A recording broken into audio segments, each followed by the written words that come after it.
Assalamualaikum warahmatullahi wabarakatuh. Selamat pagi semuanya. Selamat berjumpa kembali dalam pelajaran pendidikan ke-NU-an kelas 9. Pada kesempatan kali ini kita akan membicarakan tentang sumber ajaran Islam. Namun sebelumnya mari kita awali pertemuan ini dengan doa terlebih dahulu, mudah-mudahan diberikan kelancaran, kemudahan, keberkahan, dan kesehatan untuk kita semuanya. Al-Fatihah. A'udzubillahi minasyaitonirrajim. Bismillahirrahmanirrahim. Alhamdulillahi rabbil alamin. Ar-Rahmanirrahim. Maliki yaumiddin.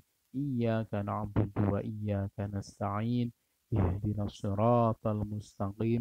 Siratal ladzina an'amta 'alaihim ghairil maghdubi 'alaihim waladdallin. Amin. Bismillahirrahmanirrahim. Raditu billahi rabba wa bil islami dina wa bi Muhammadin nabiyya wa rasula. Rabbi zidni ilma warzuqni fahma. Amin ya rabbal alamin. Baik anak-anak, kita lanjutkan materi kita. Sumber ajaran Islam. Sebagaimana disebutkan dalam dasar faham keagamaan Nahdlatul Ulama, bahwa Nahdlatul Ulama mendasarkan faham keagamaannya kepada sumber ajaran Islam. Al-Quran, As-Sunnah, Ijma, dan Al-Qiyas. Jadi 4 ini adalah sumber ajaran Islam Nahdlatul Ulama. Hal ini sesuai dengan firman Allah Subhanahu wa Ta'ala dalam surat An-Nisa ayat 59. Sebagaimana yang ada dalam teks ini ya. Coba diperhatikan. A'udzu billahi minasyaitonir rajim. Bismillahirrahmanirrahim. Ya ayyuhalladzina amanu atiullaha wa atiur rasul wa ulil amri minkum wa in tanaza'tum fi syai'in farudduhu ilallah war rasul in kuntum tu'minuna billahi wal yawmil akhir dzalika khairu wa asanu ta'wila. Wahai orang-orang yang beriman, taatilah Allah dan taatilah Rasul-Nya dan ulil amri di antara kamu. Kemudian jika kamu berlainan pendapat tentang sesuatu, maka kembalikanlah ia kepada Allah, yaitu Al-Quran, dan Rasul sunnahnya. Jika kamu benar-benar beriman kepada Allah dan hari kemudian, yang demikian itu lebih utama bagimu dan lebih baik akibatnya. Ini adalah landasan sumber ajaran Islam yang ada di Nahdlatul Ulama. Yang pertama, Al-Quran. Al-Quran merupakan sumber utama ajaran agama Islam. Al-Quran memiliki ciri-ciri sebagai berikut. 1. Merupakan firman Allah atau kalamullah yang diturunkan kepada Nabi Muhammad sallallahu alaihi wasallam. 2. Diturunkan menggunakan bahasa Arab dengan membawa ajaran yang benar. Jadi Al-Quran bukan diturunkan dengan bahasa Inggris atau bahasa Indonesia ya. Jadi menggunakan bahasa Arab. Yang ketiga, menjadi bukti atau mukjizat Nabi Muhammad sallallahu alaihi wasallam atas kerasulannya. Yang keempat, menjadi pedoman bagi orang-orang yang meyakininya. Jadi ini adalah pedoman umat Islam ya. Yang kelima, dapat dijadikan sebagai salah satu bentuk penghambaan diri kepada Allah Subhanahu wa Ta'ala atau ibadah bagi yang membacanya.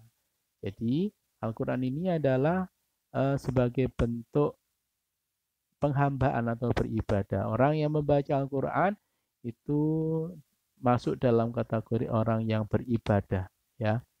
Yang keenam, kitab yang tersusun dimulai dari surat Al-Fatihah dan diakhiri dengan surat An-Nas. Yang ketujuh, disampaikan secara mutawatir atau disampaikan oleh orang banyak sehingga tidak mungkin lagi diragukan kebenarannya. Jadi secara berurut-urutan ya, ini disampaikan mulai dari Nabi Muhammad sampai ke sahabat, tabiin terus sampai kepada kita yang membaca pada saat ini. Ini menunjukkan bahwa keaslian atau keotentikan Al-Quran itu tidak perlu diragukan karena sudah jelas Al-Quran itu dijamin keasliannya oleh Allah.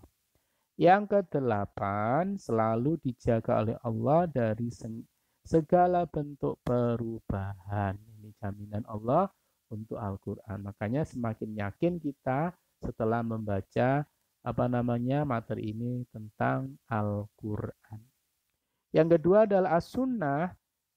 Yang dimaksud as-sunnah adalah segala sesuatu yang disandarkan kepada Nabi Muhammad Sallallahu Alaihi Wasallam, baik berupa perbuatan, ucapan, maupun pengakuan Nabi Muhammad. Karena itu sunnah terbagi menjadi tiga. Satu, sunnah qauliyah, yaitu semua ucapan Nabi Muhammad Sallallahu Alaihi Wasallam yang menerangkan tentang suatu hukum. Contohnya perintah Nabi Muhammad untuk berpuasa Ramadan apabila telah melihat bulan atau ru'yah. Yang kedua adalah sunnah fi'liyah, yaitu segala sesuatu yang diperbuat Nabi Muhammad Sallallahu Alaihi Wasallam. Contohnya apa? Tata cara sholat yang Nabi Muhammad lakukan. Sallu kama ra'aitumuni usolli. Itu bunyi hadisnya. Yang ketiga adalah sunnah taqririyah, yaitu pengakuan atau persetujuan diamnya Nabi Muhammad Sallallahu Alaihi Wasallam atas apa yang diperbuat oleh para sahabatnya. Apa contohnya? Yaitu persetujuan atau diamnya Nabi Muhammad ketika melihat sahabatnya berzikir dengan menggunakan kerikil untuk menghitungnya. Jadi kalau zaman dulu belum ada tasbih, alat untuk berzikir itu, sekarang sudah banyak dan bahkan lebih modern lagi. Ada yang manual, ada yang digital. Jadi itu adalah termasuk perbuatan sahabat yang disetujui oleh Nabi Muhammad Sallallahu Alaihi Wasallam. Kita lanjutkan dasar hukum yang ketiga. Apa itu? Ijma. Apa itu ijma? Yang dimaksud dengan ijma adalah kesepakatan para mujtahid di suatu zaman tentang satu persoalan atau permasalahan hukum yang terjadi ketika itu. Ijma terbagi menjadi dua. Jadi ijma itu adalah kesepakatan dari para mujtahid. Siapa itu mujtahid? Orang yang berijtihad, orang yang menggali hukum atau para ulama-ulama yang ahli hukum untuk menemukan hukum pada saat itu. Yang pertama, pembagian ijma. Yang pertama adalah ijma sharih, yaitu kesepakatan yang terjadi pada saat semua mujtahid mengemukakan pendapatnya dan ternyata pendapat mereka itu sama. Jadi ini disebut dengan ijma sharih atau ijma yang jelas. Yang kedua adalah ijma sukuti. Kesepakatan yang terjadi karena ada sebagian mujtahid yang mengemukakan pendapatnya, sedangkan yang lain diam atau tidak memberikan komentar, sehingga mereka dianggap setuju dengan pendapat yang dikemukakan mujtahid tersebut. Jadi tidak semuanya sepakat, ada yang berpendapat, ada yang tidak. Nah, perbedaan dalam berpendapat ini dikategorikan sebagai ijma sukuti. Contoh ijma adalah kesepakatan para sahabat tentang azan 2 kali pada hari Jumat. Ini ada yang membolehkan, ada yang tidak. Maka ini disebut dengan ikhtilaf atau perbedaan. Tidak apa-apa ya. Yang kedua adalah sholat tarawih secara berjamaah. Nah ini, karena sholat berjamaah itu, sholat tarawih berjamaah tidak pernah atau belum pernah terjadi pada zaman Rasulullah. Ini juga menjadi perbedaan para ulama mujtahid pada saat itu. Kita lanjutkan. Dasar hukum yang keempat adalah kias. Kias adalah menyamakan hukum cabang atau furu kepada hukum asal. Karena ada kesamaan ilat atau sebab hukumnya. Contoh kias adalah perintah untuk meninggalkan segala jenis pekerjaan pada saat adzan Jumat dikumandangkan. Hal ini disamakan dengan perintah untuk meninggalkan jual beli pada saat-saat tersebut yang secara langsung telah dinyatakan dalam Al-Quran. Nah ini adalah pengertian kias dan contohnya. Jadi kias itu adalah menyamakan, mengkiaskan hukum cabang kepada hukum asal. Hukum asalnya apa? Yaitu ayat Al-Quran tentang larangan meneruskan jual beli pada saat sholat Jumat. Ini ya, makanya kalau segala pekerjaan pada waktu Jumat harus segera ditinggalkan. Ini adalah perintah dari Allah Subhanahu wa Ta'ala. Begitu ya, adik-adik, kira-kira yang bisa kita sampaikan pada pagi hari ini, mudah-mudahan bermanfaat. Mari kita akhiri pertemuan pagi ini dengan membaca doa kafaratul majlis.